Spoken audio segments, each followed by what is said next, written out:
আম্মা বাদ। আজ মুসলিম সমাজের দিকে তাকালে আমরা দেখতে পাই আমাদের সামাজিক বন্ধনগুলো শিথিল হয়ে পড়েছে। মুসলিমদের পরস্পরের মাঝে যে সৌহার্দ্য সমৃদ্ধি থাকার কথা তা আজকাল দেখাই যায় না। অথচ এক সময় কত মধুর ছিল আমাদের সামাজিক সম্পর্কগুলো। এই বিপর্যয়ের অন্যতম মৌলিক কারণ হল রাসূল সাল্লাল্লাহু আলাইহি ওয়াসাল্লামের একটি গুরুত্বপূর্ণ সুন্নাহ সালামের অনুপস্থিতি।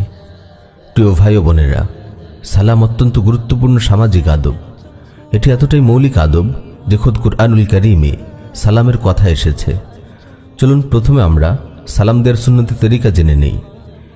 একজন মুসলিমকে সালাম দিক বা একাধিক মুসলিমকে সালাম দিক, যে সালাম দেবে সে বলবে আসসালামু আলাইকুম।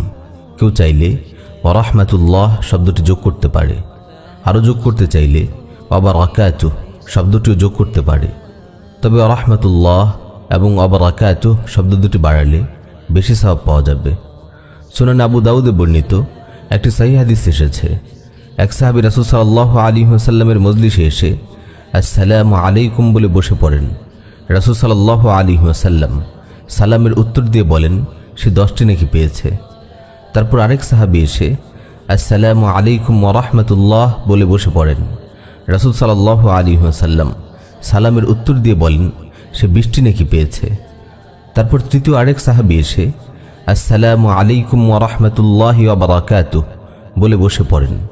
রাসূল সাল্লাল্লাহু আলাইহি ওয়াসাল্লাম সালামের উত্তর দিয়ে বলেন সে 30টি নেকি পেয়েছে।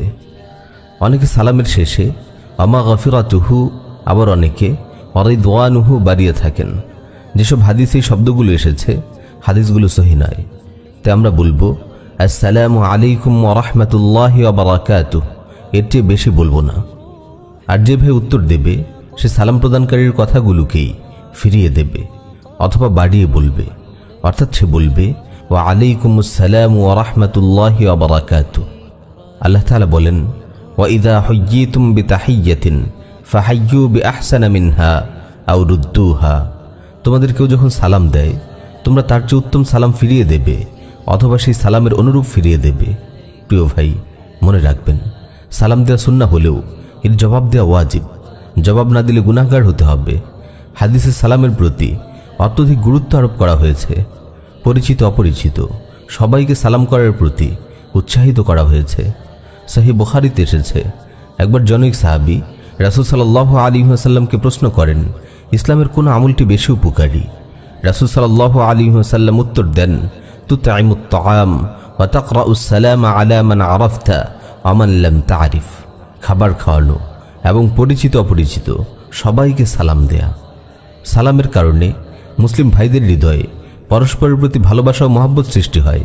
তাই রাসূল সাল্লাল্লাহু আলাইহি ওয়াসাল্লাম সালাম করাকে ভালোবাসা সৃষ্টির কারণ বলে অভিহিত করেছেন।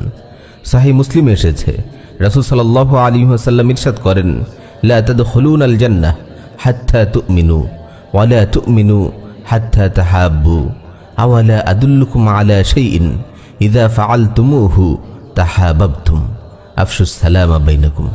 তোমরা জান্নাতে প্রবেশ করতে পারবে না যতক্ষণ না ঈমান আনবে, আর তোমরা ততক্ষণ পর্যন্ত মুমিন হতে পারবে না যতক্ষণ না পরস্পরকে ভালোবাসবে। আমি কি তোমাদের এমন একটি আমল বলে দেব না যেটি করলে তোমাদের পরস্পরের মাঝে ভালোবাসা সৃষ্টি হবে? তোমরা নিজেদের মাঝে সালামের ব্যাপক প্রচার প্রসার করো। প্রিয় ভাইরা, সালাম অত্যন্ত ফজিলতপূর্ণ একটি আমল। ইদানিং অনেক ভাইকে দেখা যায় তারা সালামের পরিবর্তে গুড মর্নিং, গুড নাইট ইত্যাদির মতো ইংরেজি অভিবাদনে অভ্যস্ত হয়ে উঠেছেন। প্রিয় ভাই, আপনি আপনার নবীর সুন্নাহ ছেড়ে কাদের সংস্কৃতিকে গ্রহণ করছেন? ইসলামের এই জান্নাতি অভিবাদন বাদ দিয়ে এসব অর্থহীন সম্ভাষণ কেন চর্চা করছেন? আমার ভাই, একজন মুসলিমের জন্য সুন্নাহই সর্বোত্তম রুচিশীলতা, সর্বোত্তম ফ্যাশন। সুন্নাহ আমাদের দিন ও দুনিয়ার আভিজাত্যের প্রতীক। এমনকি জান্নাতেও চলবে আমাদের এই পবিত্র অভিবাদন। সুবহানাল্লাহ, কত মোবারক আমাদের এই সালাম, আমাদের এই অভিবাদন। আমাদের সালামের বাক্যটি স্বয়ং আল্লাহ রাব্বুল আলামিন নির্ধারণ করেছেন। এই বাক্যটি তিনি সর্বপ্রথম আদম আলাইহিস সালাতু ওয়াস সালামকে শিখিয়েছেন ফেরেশতাদের সালাম করার জন্য। সহিহ মুসলিমে এসেছে, আল্লাহ তাআলা আদম আলাইহিস সালাতু ওয়াস সালামকে সৃষ্টি করার পর ফেরেশতাদের উপবিষ্ট একদলকে দেখিয়ে বললেন, যাও ওদের সালাম করো। আর তারা কি উত্তর দেয়? মনোযোগ দিয়ে শোনো, কারণ এটি তোমার ও তোমার সন্তানদের অভিবাদন হবে। আদম আলাইহিস সালাতু ওয়াস সালাম গিয়ে ফেরেশতাদেরকে বললেন, আসসালামু আলাইকুম। ফেরেশতারা জবাব দিলেন, আসসালামু আলাইকা ওয়া রাহমাতুল্লাহ। ইসলাম সালাম দেওয়ার কিছু নিয়মকানুনও ঠিক করে দিয়েছে। আমরা সালাম দেওয়ার সময় বিষয়গুলো খেয়াল রাখব। সহিহ বুখারীতে এসেছে, রাসূল সাল্লাল্লাহু আলাইহি ওয়াসাল্লাম ইরশাদ করেন, ইউসাল্লিমুর রাকিবু আলাল মাশি ওয়াল মাশি আলাল কাঈদ ওয়াল কালিলু আলাল কাসীর। আরোহী ব্যক্তি পদাতিক ব্যক্তিকে সালাম দেবে, চলন্ত ব্যক্তি বসে থাকা ব্যক্তিকে সালাম দেবে, কম মানুষ বেশি মানুষকে সালাম দেবে। সহিহ বুখারীর অন্য একটি হাদিস এসেছে, ইউসাল্লিমুস সাগীরু আলাল কাবীর, ছোট বড়কে সালাম দেবে। প্রিয় ভাই, সালামের গুরুত্ব ফজিলত এত বেশি যে অনেক সাহাবী কেবল সালামের সওয়াব হাসিল করার জন্য বাজারে গিয়ে লোকদের সালাম দিতেন, অথচ এই ফজিলতপূর্ণ আমলের প্রতি আমাদের কত অবহেলা। আসুন আমরা প্রিয় নবীর মহান এই সুন্নাহকে আমাদের দৈনন্দিন জীবনে বাস্তবায়ন করি, মুসলিম ভাইদের মাঝে ছড়িয়ে দেই জান্নাতি সালাম। আল্লাহ তাআলা আমাদের সবাইকে আমল করার তৌফিক দিন। আমিন ইয়া রাব্বাল আলামিন।